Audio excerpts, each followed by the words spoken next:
올해부터 돌봄 사각지대에 있었던 최중증 발달장애인과 가족도 통합돌봄 서비스를 이용할 수 있게 됩니다. 복지부는 18세 이상 65세 미만의 등록 지적자 폐성 장애인에게 24시간 개별, 주간 개별, 주간 그룹형 등 3가지 서비스를 제공한다고 19일 밝혔습니다. 최중증 발달장애인 통합돌봄 사업은 장애 정도가 극심한 발달장애인에게 전문적이고 통합적인 서비스를 제공하는 것으로 이는 2022년에 국정과제로 선정한 후 발달장애인 권리보장 및 지원에 관한 법률을 개정했으며 오는 6월 법 시행 예정입니다. 서비스는 제공 방식은 24시간 개별, 주간 개별, 주간 그룹형 3가지로 신청자는 대상자 선정 기준에 따라 적합한 서비스를 이용할 수 있습니다. 특히 모든 서비스는 통합돌봄 전문교육을 받은 제공 인력을 1일로 배치해 도전 행동에 대한 지원 계획을 수립하고 맞춤형 프로그램을 제공할 방침입니다.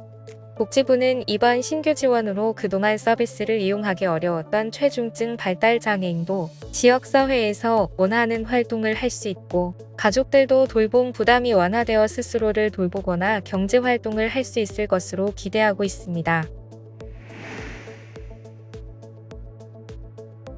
한국토지주택공사는 수급자 고령자 등 대상 전세임대주택 입주자 정기 모집 공고를 실시한다고 3월 19일 밝혔습니다.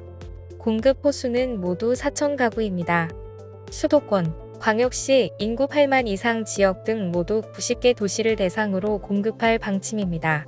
신청 자격은 공고일인 3월 19일 기준 관할 사업 대상 지역에 거주하는 무주택 세대 구성원으로서 1순위에 해당하는 생계의료급여 수급자, 보호 대상 한부모 가족, 주거지원 시급가구, 장애인 고령자입니다.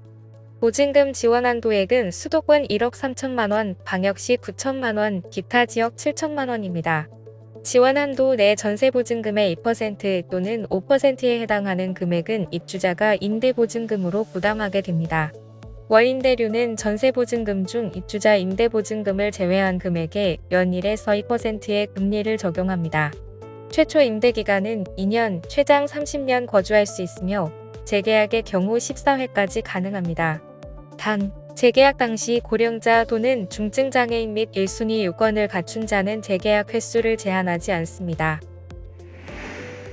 보건복지부는 장애인 건강보건관리 사업 업무를 전산화할 수 있도록 법적 근거를 마련한 사회보장급여의 이용 제공 및 수급권자 발굴에 관한 법률 시행령 개정안과 천만남이용권 지급 확대 및 운영 편의성 제고가 골자인 저출산 고령사회기본법 시행령 개정안이 국무회의에서 의결됐다고 3월 19일 밝혔습니다.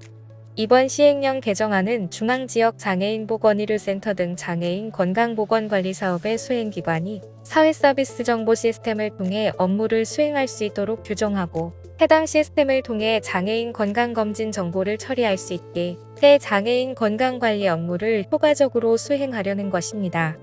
저출산 고령사회기본법 시행령 개정안은 저출산 고령사회위원회 부위원장을 상근하도록 해 전 부처에서 추진 중인 저출산 고령사회 정책을 신속하게 검토하고 평가, 조정할 수 있도록 하고 심각한 저출산 상황에서 법령 규칙 전반을 인구정책 관점에서 면밀히 검토하고 법제화하기 위해 법제처장을 저출산 고령사회위원회 정부위원회에 포함시켰습니다.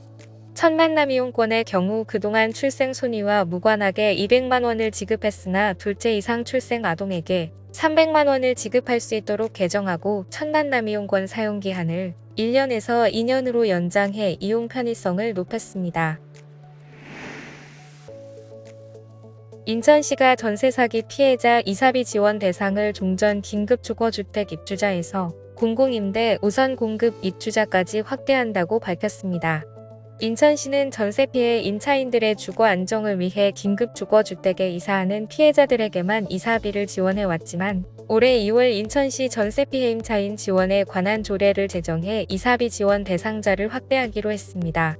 전세 사기 피해자가 한국토지주택공사에 우선 매수를 요청했지만 LH가 매입하지 못한 경우 인근의 공공임대 우선 공급으로 입주할 수 있는데 이때도 이사비를 지원받을 수 있게 된 것입니다. 최태한시 도시계획국장은 인천시 전세 사기 피해 지원 사업의 대상자 확대로 더 많은 피해자들이 주거 안정을 되찾길 바란다 고 밝혔습니다. 지금까지 장애인생활신문 편집국에서 전해드렸습니다.